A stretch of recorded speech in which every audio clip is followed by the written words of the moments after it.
Crime Story: The Shadows of Betrayal. The Mysterious Disappearance. Section 1. A Quiet Night. It was a chilly evening in the small town of Glenwood. Detective Aaron Chase was sipping his coffee when his phone buzzed with an urgent call. A prominent businessman, Michael Hawthorne, had vanished without a trace. The streets were eerily silent as Aaron grabbed his coat, feeling a sense of unease settle over him. As he drove to the Hawthorne estate, he couldn't shake the feeling that this case would be unlike any other. Michael's family had reported him missing only hours ago, but something about the timeline didn't add up. Aaron's gut told him this was no ordinary disappearance. The empty office. The Hawthorne estate loomed large against the night sky, its windows dark except for the faint glow of Michael's office. Aaron entered cautiously, his flashlight cutting through the shadows. Papers were scattered across the desk, and an empty glass of bourbon sat beside them. There were no signs of a struggle, but something felt off. Aaron noticed a note half hidden under a stack of files. It read, "Meet me at midnight. Come alone." The handwriting was unfamiliar. The detective's mind raced as he secured the note and began searching for more clues. A desperate family. In the living room, Michael's wife, Eleanor, sat clutching a photograph of her husband. Her eyes were red from crying. "He wouldn't just leave," she insisted, her voice trembling. Their teenage daughter, Clara, sat silently, her gaze fixed on the floor. Eleanor explained that Michael had received several strange phone calls over the past week, but he hadn't shared any details. Aaron questioned them thoroughly, but it was clear they knew little about his recent activities. The family's fear was palpable, and Aaron promised to do everything he could to find Michael. Unsettling discoveries. Back at the station, Aaron reviewed the evidence. The note suggested a secret meeting, but where? As he examined Michael's financial records, he discovered several large withdrawals over the past month. The transactions were unusual and uncharacteristic of Michael's spending habits. Aaron's suspicions deepened when he found a name linked to one of the transactions: Victor Kane, a known criminal with a reputation for blackmail and extortion. The detective's instincts told him that Victor might hold the key to Michael's disappearance, a trail of secrets. Aaron's first stop was a dingy bar on the outskirts of town, a known haunt for Victor Kane. The bartender, a gruff man named Eddie, claimed not to have seen Victor in weeks, but Aaron noticed Eddie's nervous glances and the way his hands trembled as he wiped the counter. Slipping a few bills across the bar, Aaron leaned in and whispered, "Where is he?" Eddie hesitated before scribbling an address on a napkin. As Aaron left the bar, he couldn't shake the feeling that he was being watched. Chapter 2. The Encounter with Victor Kane. A dangerous man. Aaron arrived at a rundown warehouse on the edge of town. The air was thick with the stench of gasoline and rust. Inside, Victor Kane sat at a makeshift desk, counting a stack of cash. His sharp eyes flicked up as Aaron entered, and a sly grin spread across his face. "Detective Chase," he drawled. "To what do I owe this pleasure?" Aaron wasted no time, slamming the note and the financial records onto the desk. "What do you know about Michael Hawthorne?" he demanded. Victor's grin faltered, but he quickly recovered, leaning back in his chair. A cryptic warning. Victor's response was evasive, but Aaron could tell he was hiding something. "Michael's in over his head," Victor finally said, lighting a cigarette. "He made some bad deals with the wrong people. But if I were you, I'd tread carefully. You don't want to get caught in the crossfire." Aaron pressed for more details, but Victor refused to elaborate. As Aaron turned to leave, Victor called out, "Watch your back, detective. This case isn't as simple as it seems." The cryptic warning lingered in Aaron's mind as he left the warehouse. An unexpected ally. On his way back to the station, Aaron received a call from an anonymous number. The voice on the other end was distorted but urgent. "If you want to find Michael Hawthorne, follow the money," the caller said before hanging up. Aaron traced the call to a prepaid phone, leaving him with more questions than answers. Frustrated but determined, he decided to dig deeper into Michael's financial dealings, hoping they would lead him closer to the truth. A break in the case.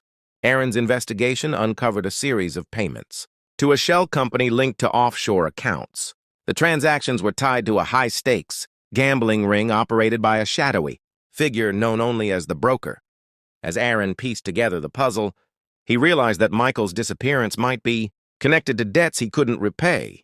With this new lead, Aaron prepared to confront the broker, knowing the risk involved. Into the shadows. Late that night, Aaron found himself outside an exclusive club rumored to be the broker's headquarters.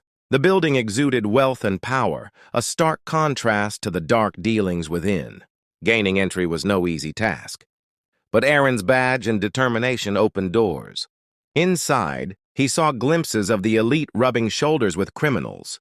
As he searched for the broker, he felt the weight of eyes on him, knowing he was venturing deeper into dangerous territory. Chapter 3: The Broker's Game. The first encounter.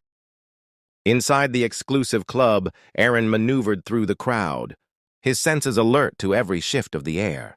He spotted a man in a sharp suit, his face hidden behind dark glasses, sitting in a corner booth. Aaron recognized him immediately: the broker. The man was a notorious figure in the underground world, responsible for countless illicit deals and money laundering schemes. With a steady hand, Aaron approached the booth. The broker looked up, unfazed. "Detective Chase," he greeted coldly. "I thought we might meet eventually." The negotiation. Aaron wasted no time. "I'm here about Michael Hawthorne. He's missing, and I believe you know something about it." The broker's lips twisted into a smile. "You think you can just waltz in here and demand answers?" he asked, his voice smooth as silk. "I don't know where Michael is, but I do know one thing. He was a pawn in a much bigger game, and now it's too late for him."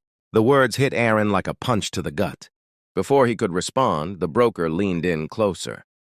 "You're in over your head, detective. You should walk away before you end up like him."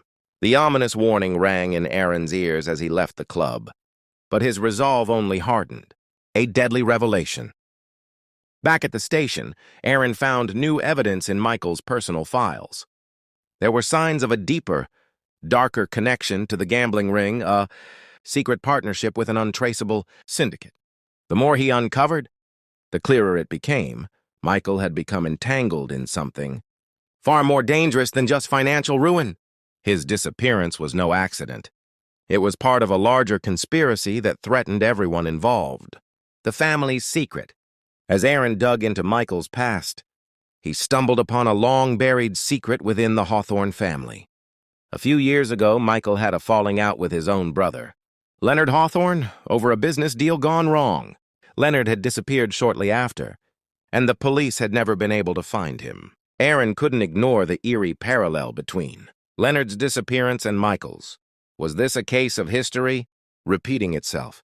Or was someone in the family pulling the strings from behind the scenes? A reckless move. Determined to get answers, Aaron tracked down Leonard's last known location, an abandoned mansion on the outskirts of town.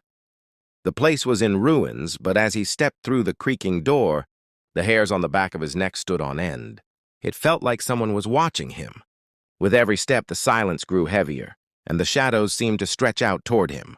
Inside, Aaron found a hidden room, its walls covered in cryptic symbols and photographs of Michael, Leonard, and the broker.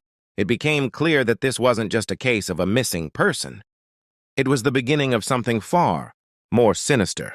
Chapter 4: The Family's Web. The Hidden Connection.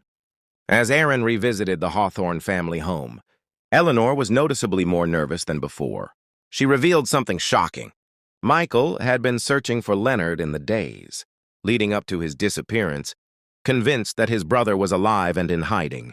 But she hadn't told anyone, fearing that Michael might be putting himself in danger. Eleanor's confession cast a new light on the case. Was Michael's disappearance linked to Leonard's, or was something darker pulling the strings? The return of Leonard. The next morning, Aaron received a cryptic message from an unknown source. "You're looking in the wrong place." The message led him to a hidden location, a safe house where Leonard had been living in secret. The moment Aaron laid eyes on Leonard, he knew the truth. Leonard wasn't just hiding. He had been orchestrating everything from the shadows. His motives were unclear. But one thing was certain. Leonard was connected to the broker, and he had a hand in Michael's disappearance. Betrayal uncovered. Leonard revealed his twisted plan. He had been using Michael as a pawn in a larger game to take control of the family business. But when Michael began to rebel and started digging into Leonard's past, Leonard had no choice but to silence him. Michael was always too idealistic, Leonard confessed with a cold laugh. He couldn't see the bigger picture. But now you'll never find him. The betrayal hit Aaron like a sledgehammer. The person he had trusted in this case, the victim's own brother, was the mastermind behind everything. A race against time. Aaron now understood the stakes. Leonard's power was far-reaching, and he had the resources to cover his tracks. Aaron's next move was to get to Michael before Leonard did. But it seemed like every lead led to a dead end. With Leonard's influence and the broker's connections, Aaron was no longer sure who he could trust. But one thing was clear. The clock was ticking, and Michael's fate hung in the balance. The final showdown. Aaron's final confrontation with Leonard took place in the heart of the Hawthorne estate, where it all began. It was an intense standoff, both men knowing that only one could walk away alive. Leonard, driven by greed and power, was desperate to cover his tracks. The two men exchanged tense words, but it was Aaron who emerged victorious. He uncovered the truth about Michael's whereabouts, and with the help of his team, they rescued Michael just in time. But as Aaron looked into Leonard's eyes one last time, he knew this was only the beginning. Chapter 5. The Unraveling. The Rescue. Aaron and his team found Michael locked away in a remote location, barely alive but clinging to hope. As they rushed him to safety, Michael revealed more details about Leonard's twisted plans and the broker's role in it all. With Michael's testimony, the police were able to build a case against Leonard and his associates. But Aaron couldn't shake the feeling that the story wasn't over. The last betrayal. In the aftermath of the rescue, Aaron discovered that someone close to him had betrayed him. The person who had been feeding him information about Leonard and the broker turned out to be an undercover informant working for the very syndicate he had been trying to bring down. The realization sent a chill down Aaron's spine. It was clear that even in victory, there was still darkness lurking in the shadows. Chapter 6. The Final Truth. The Hidden Enemy. As Aaron pieced together the final details of the case, he uncovered a hidden enemy, someone who had been working behind the scenes to manipulate everyone involved. This shadowy figure was even more dangerous than Leonard or the broker, and their reach extended far beyond Glenwood. Aaron knew that exposing this figure would take everything he had, but he also knew it was the only way to stop the cycle of betrayal once and for all. The last stand. The final confrontation was fierce, and Aaron was forced to make impossible choices. With the fate of the town and his own life on the line, he fought to bring the truth to light. The battle for justice was not just about Michael or Leonard anymore. It was about a web of corruption that had infiltrated every level of society. In the end, Aaron emerged victorious, but the cost was high. The price of justice. As the dust settled, Aaron stood alone, staring at the wreckage of everything he had uncovered. The price of justice had been steep, and the town of Glenwood would never be the same. But one thing was clear. The shadows of betrayal would never fully disappear. They lingered just beyond the light, waiting for the next story to unfold.